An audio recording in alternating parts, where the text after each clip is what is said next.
반갑습니다. 송주준입니다. 어제 제가 참 카톡을 많이 받았는데요.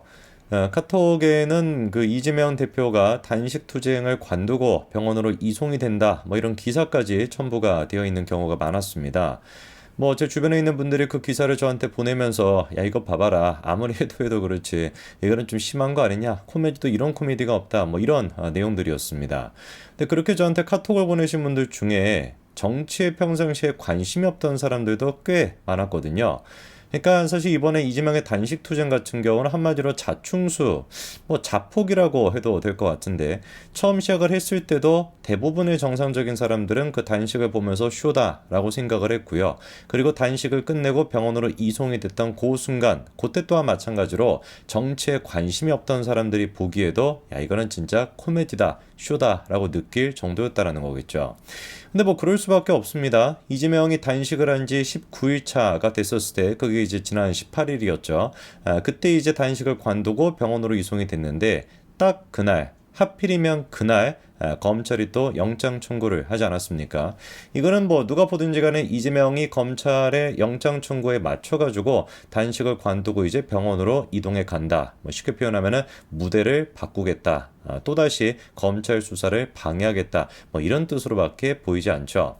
일단 송모병원에 갔었을 때 소견이 이렇게 나왔다라고 해요. 추가 검사가 필요하지만 장기간 단식으로 장기가 상당히 손상됐다. 뭐 이런 지금 얘기가 나오고 있습니다. 근데 또 눈에 띄는 게 뭐냐면 어떤 곳에는 이런 식으로도 보도하고 있어요. 권칠승이가 장기간 단식으로 신체 기관 활동이 저하됐다라는 게 구조진의 소견이다. 이렇게 지금 또 보도가 되거든요. 근데 이 두 가지 얘기가 완벽하게 다르지 않습니까? 이 뭐 뉘앙스가 다른 수준이 아니라 완전히 그냥 다른 얘기가 되는 것인데, 단식을 오랫동안 해가지고 장기가 상당히 손상이 됐다라는 거랑 신체 기관 활동이 저하가 됐다라는 것은 완벽하게 다른 내용이죠. 아니 우리가 뭐 잠만 조금 제대로 못 자고 좀 피곤한 상태에서 병원에 가서 진단받으면 뭐 어떤 결과가 나오겠습니까? 신체 기관이 조금 뭐 이렇게 저하가 됐다, 뭐 이런 얘기 충분히 듣지 않겠어요? 그래서 두 입장이 나오고 있는데, 하나는 완벽하게 단식을 했다는 것이고 하나는 사실상 단식 쇼 거짓말했다라고 해석이 될 수 있는 부분입니다. 그리고 또 녹색 그 뭐 병원으로 이동한 이유에 대해서도 민주당에서는 이렇게 얘기하고 있어요.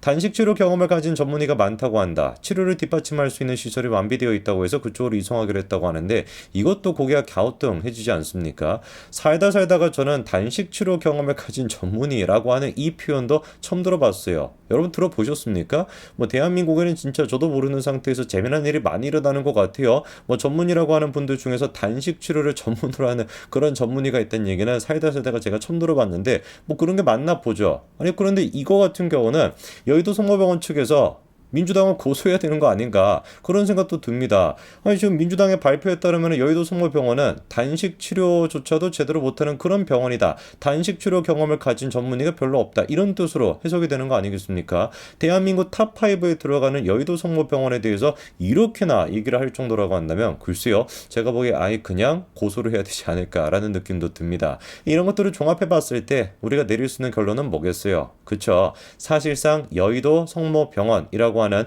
정상적인 어떤 그 탑5라고 하는 권위가 있는 병원에서는 이재명이가 치료가 필요할 정도로 그렇게 급한 상태가 아니었다라고 결론 내릴 수 있는 거 아니겠습니까? 그래가지고 또 이제 이런 얘기도 나왔었죠. 김원영 서울 아산병원 교수가 뭐라고 합니까? 검사를 해봤을 때 응급수술이나 시술이 필요하지 않다라고 판단하면 뭐 단식을 한 경우에도 다른 병원으로 옮기게 된다라는 것인데, 저에게는 바꿔 풀어보자면은 이재명이가 여의도 성모병원에 갔었을 때는 응급수술이나 시술이 필요할 정도가 아니었다. 신체 기능이 어느 정도 저하된 상태였다. 요렇게 즉 뭐 링거 정도 아니면 뭐 비타민 주사 뭐 이런 거 우리 맞으니까 그 정도면 충분한 상태였다라고 정리할 수가 있겠죠.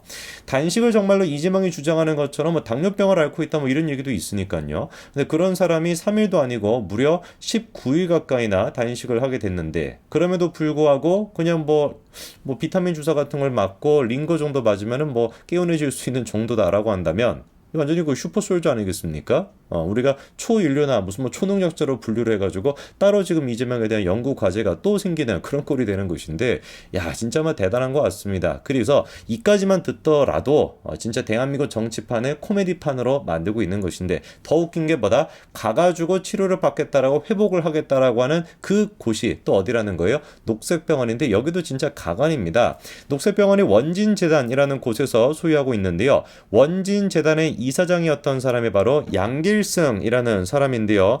글쎄 약간 좀 외모만 보더라도 뭔가 좀 주눅드는 그런 느낌이 있죠. 그리고 또 동시에 이분이 녹색병원의 초대 병원장까지 맡았던 사람인데, 뭐 얘기 지금 들어보니까 민주 쪽에서는 엄청나게 활발히 활동을 해왔던 분이라고 해요. 민주포럼의 대표도 맡았던 적이 있고, 참여연대 뭐 초대부터 해가지고 그렇게 영향을 또 많이 끼쳤고, 그러니까 뭐 민주당 그쪽에서 같은 경우는 원록격이다라고 할 수 있는 사람인데, 고 재단에서 이제 또 녹색병원을 가지고 있고, 그리고 녹색병원의 초대 이사장이었던 사람 중에 상임이사였던 사람 중에 또 누가 있냐? 바로 박서군이가 있습니다. 박서군이 같은 경우는 한마디로 얘기해서 프로 선동꾼, 프로 뭐라고 해야 될까요? 뭐 그냥 선동꾼이라고 부르는 게 맞는 사람인데, 이 박서군에 대해서도 이재명 측에서 굉장히 관심이 많죠. 이번에 후쿠시마 처리수에 대한 선동을 할 때도 마찬가지로 박서군을 저렇게 모셔오다시피 해가지고 시위를 할 때도 제일 앞좌석에 이재명 옆자리에 앉힐 정도로 극진히 모셨었고요.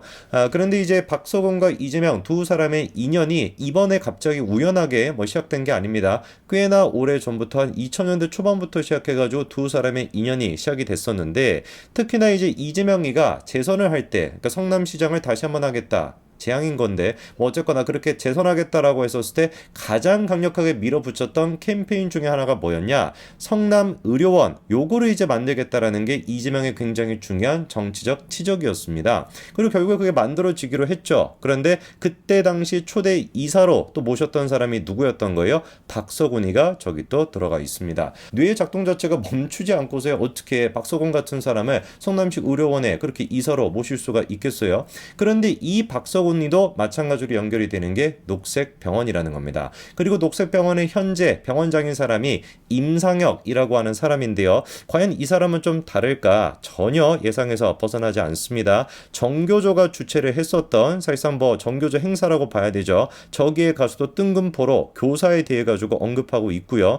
그리고 또 예상이 되는 것처럼 후쿠시마 처리수에 대해서 저렇게 또 선동하는 현장에도 저렇게 임 원장이 가가지고 자리를 차지하고 있습니다. 솔직히 저거는 병원장의 그냥 개인적인 활동이다, 이 정치적으로 또 엮이면 또 시끄러질 수가 있어요. 들어보셨습니까? 대한민국 탑5 정도 되는 그런 어떤 병원에서 공식 계정을 통해 가지고 우리가 민주당, 정의당 이런 데 가가지고 뭐 이렇게 방문 진료를 해줬습니다, 이런 거를 막 자랑스럽게, 심지어는 뭐 후쿠시마 처리수에 대해서 선동하는 그런 글을 올리는 거 들어보신 적이 있습니까? 없죠. 이런 모습만 보더라도 녹색병원이라고 하는 존재 자체가 다른 어떤 정상적인 우리가 생각하는 병원과는 차이가 있다는 점을 충분히 알 수가 있고, 예상이 되는 것처럼 저렇게 이재명이랑도 아주 긴밀한 관계를 유지하고 있습니다. 한두 번이 아니더라고요. 2020년부터 시작해가지고 이재명이 관여한 무슨 뭐 간담회, 뭐 위원회, 그리고 또 무슨 뭐 토론회, 뭐 콘서트, 뭐 이런 거에서도 핵심적인 역할을 맡았던 사람이 또 누구라는 겁니까? 지금 원장이라는 것이죠.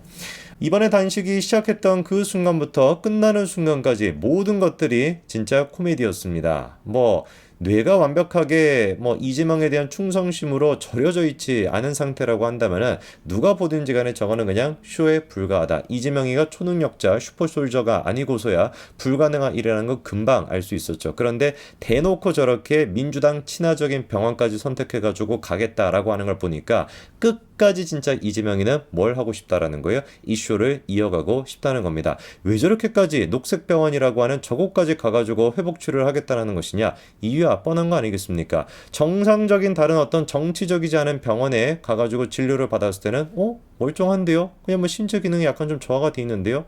나이 그 정도 드셨고, 그리고 또 뭐 잠 제대로 못 자고 그러면 다 그 정도 이렇게 뭐 신체 기능이 저하가 되는 거, 저도 마찬가지로 조금 피곤해가지고 병원 가가지고 진단 받으면은 신체 기능이 조금 저하돼 있다, 그런 얘기 듣습니다. 아무런 그러니까 신체적인 문제가 없다라고 봐도 무방한 거, 그게 이제 정상적인 병원에서 받을 진단 결과다 보니까 자기들에게 친화적인 저런 녹색 병원까지 가가지고 어떻게 해서든지 간에 상태가 좋지 않다라고 하는 얘기를 끌어내가지고 검찰 조사가 됐거나 심지어 나중에 구속이 됐거나 이런 이런 것들을 막아보겠다라고 하는 심술이겠죠. 글쎄요, 과연 저런 것이 언제까지 통할까요? 민주당의 지지율이 계속해가지고 위태로운 상태에서 총선을 코앞에 앞두고 있는 상태에서 저런 짓거리까지 저지른다라고 한다면 글쎄요, 총선의 결과는 어떻게 될지 벌써부터 제가 기대가 됩니다. 참으로 진짜 딱하고 참으로 진짜 추하다라는 생각이 드네요. 여기까지 말씀드리겠습니다. 감사합니다.